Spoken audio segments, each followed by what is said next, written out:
19వ తారీఖు 1వ నెల 2026వ సంవత్సరం. మన దేవుడు ఇస్తున్న చక్కటి మాట యోహాను సువార్త 4వ అధ్యాయం 13వ వచనం.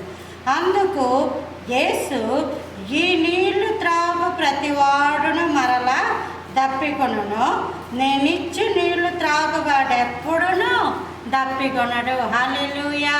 నీళ్ళు అంటే లోకంలో ఉండే మనం రోజు తాగే మంచినీళ్ళు కాదు, లేదా అదేదో మినరల్ వాటర్ కాదు, అదేదో వేడి నీళ్ళు ఎచ్చబెట్టుకొని చల్లారబెట్టుకొని తాగే నీళ్ళు కాదు. నీళ్ళు అనగా సాక్ష్యము చెప్పేది, నీళ్ళు అనగా వాక్యము, నీళ్ళు అనగా మన జీవితాలలో పరిశుద్ధాత్మ కుమ్మరింపు, నీళ్ళు అనగా ప్రార్థనా జీవితం.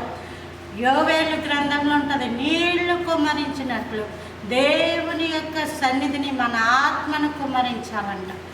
ఈ లోకంలో నీళ్ళు అంటే ఆర్టిఫిషియల్, కృత్రిమమైనవి. దేవుని గురించి సరైన బోధ ఉంది, సరైన బోధ కానిది ఉంది. లోకంలో అన్నీ ఎలాగైతే ఒరిజినల్ డూప్లికేట్ ఉన్నాయో, లోకంలో కూడా ఒరిజినల్ డూప్లికేట్ ఎలా అయితే ఉన్నాయో, ప్రభువుని గురించి కూడా అసలైన వార్త ఉంది, దాన్ని మించి మరొక వార్త కూడా ఉంది.